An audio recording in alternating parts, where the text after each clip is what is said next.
Why? Happy Monday. Mondays sometimes feel like what I'm about to discuss. It's no cops, no peace versus no peace till no cops. I follow under the if there's no cops, there will be no peace because history's dictated when there's no cops or no law enforcement. People tend to become animals and become violent because there's no consequences for their actions. We're seeing this in Mexico where 4 Americans were kidnapped. Now, that's not going to be the story I'm talking about today, but I am going to be talking about anti-police movement, abolition of police everywhere, and consequences that we're seeing. I mean, right now, Austin is seeing a lot of violent crime intake because the position that our city council has done shows that they're anti-police. You have a DA that won't prosecute to the fullest extent of the law, which pretty much means it's open season here in Austin, Texas, unfortunately. But this happened over the weekend, if I'm not mistaken. This was published Sunday on March 5th by Meredith Aldis under Crime and Public Safety, Fox 7 Austin. A group of UT students protesting Sunday in favor of abolishing the Austin Police Department following 2 officers involved in shooting in 21 and 22. Counter protests that these students are out of touch with reality. In front of the Texas State Capitol, protesters were chanting, "No peace until no police." Says the Austin police officers should not have the ability to decide life or death for community members. I mean, it's not something I disagree with on face value, but sometimes community members, through their own actions, dictate whether or not cops use lethal force or not. On November 5th, Raj Munching was shot and killed by the Austin police officer outside of his South home. On January 21, Alex Gonzalez was involved in an alleged road rage incident in Southeast Austin with an off-duty police officer. He was later shot and killed by 2 ADP officers. ADP is trained to answer a situation like this with violence directly and not care for our community, protesters Mary said. Mary's with the Students for Revolution, a communist group that wants to abolish all police departments. They said that there's other ways to protect the community. Abolish is a process and involves taking away the police and reinvesting the community and using money that we would have spent on police on other ways. We can do that by opening up new programs to fill the role the police once had and do them better. So they mean hiring cops, but answer to you. Is that what you're saying? Clinton Rarely with a city, not the city, but Clinton Rarely, a county citizens defending freedom, said that will never happen. It's just a bunch of children living in a detached reality thinking that they can form some utopia idea of no police and the citizen policing themselves as they detach from reality. It says that could be dangerous when you allow citizens to do whatever they want without repercussions. Criminals are going to thrive, Raleigh said. Mary says that the plan continues to raise awareness. But it wouldn't be me if I weren't to up the ante, per se.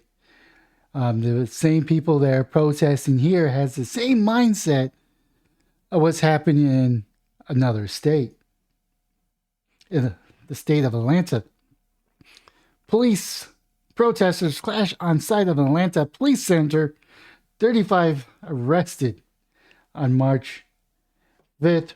Fires broke out at the construction site of Atlanta's police training center on Sunday after demonstrations at the property led into clashes between police and protesters. 35 people were arrested, police says. The site is planned for Austin Public Safety Training Center.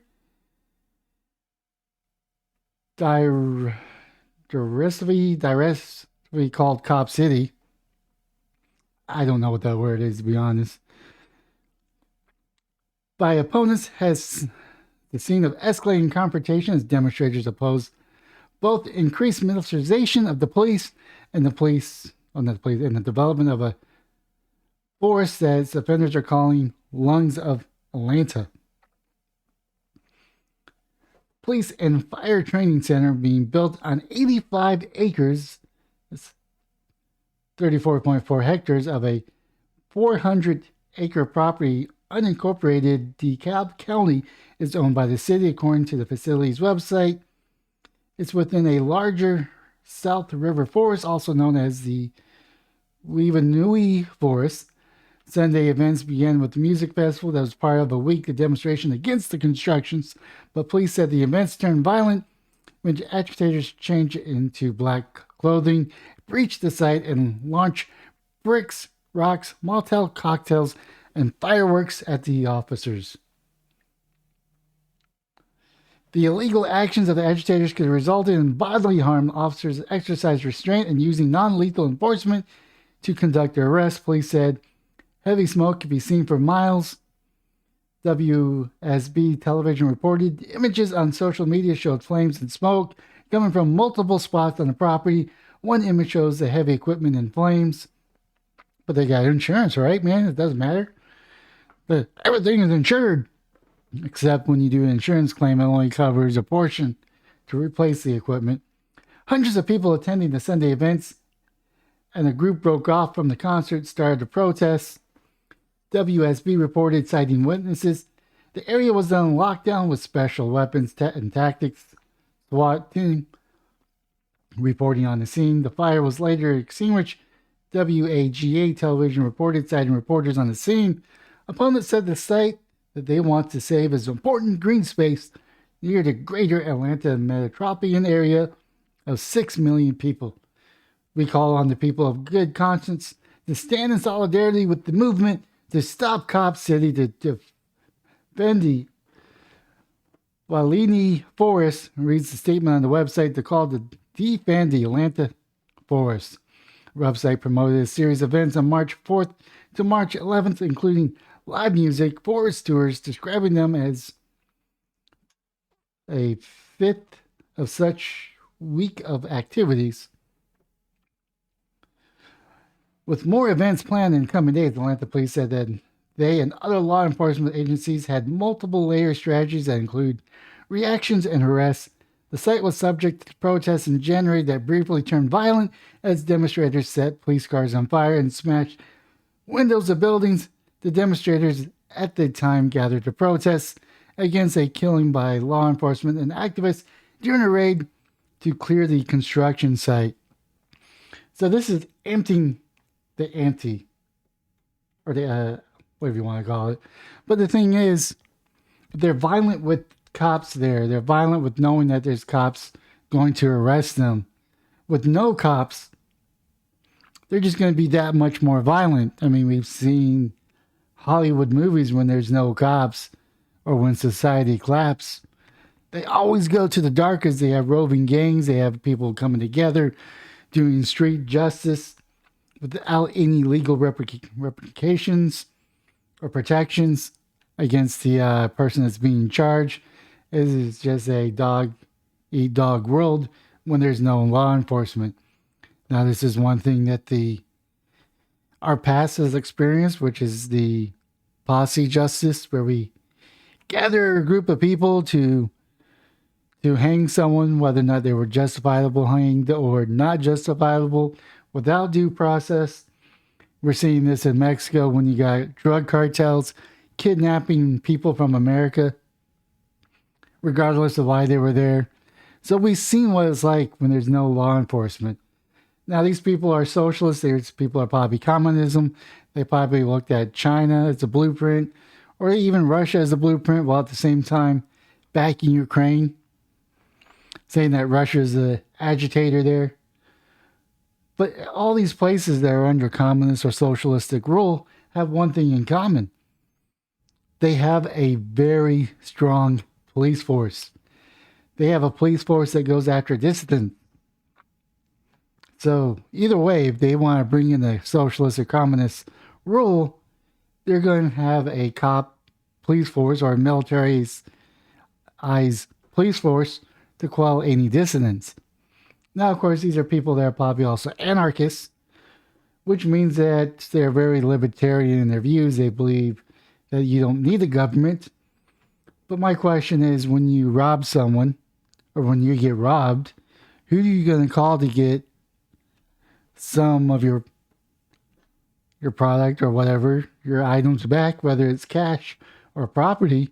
How are you going to get that property back? Well, if you have a civil disagreement with your neighbor, who's going to be in charge to distinguish who's right and who's wrong, and who's going to metaphorically cut the baby in half, to quote or make reference to the Bible?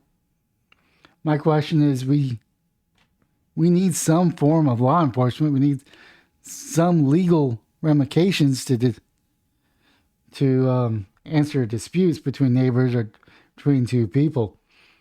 I mean, I'm pretty sure these people haven't thought that far ahead. They just want a revolution to squash the status quo because they don't agree with the status quo, because they don't understand how capitalism works. They don't understand how the police works. They just see them as tyrants. They see them as a means of getting in the way of what they want to achieve. And they think if the government wasn't involved, telling them they can't do what they can, they'll be able to achieve what they want to achieve. But my question is, what comes after the revolution? Because if they get what they want, what comes after? What are the plans to keep people in line that are just going to be mischievous, that want to commit crimes? I don't think they have an answer for that, because I don't think they're bright enough to come up with the answer. They just say America's bad, our legal system's bad, the police is just a military for the man, and we must fight the man, without understanding what comes after. I think they're the useful idiots that people tend to tout. Like, the useful idiots always get executed first because they achieved their purpose of a revolution. I don't know what the answer is, but I do know that there will be no peace if there is no cops. And we're seeing an escalation that I don't like to see. I mean, sure, it starts with good intentions, but then you come into a area where it's revolution and you have a dictator telling us what we can and can't do. We must work in the factories. We must work in the farm. And if we don't, then we're no good to the government. With that being said, that is my video. Leave a comment down below on what your thoughts are. Or not, it doesn't really matter, it's up to you. But most importantly, have yourself a wonderful day, morning, or evening.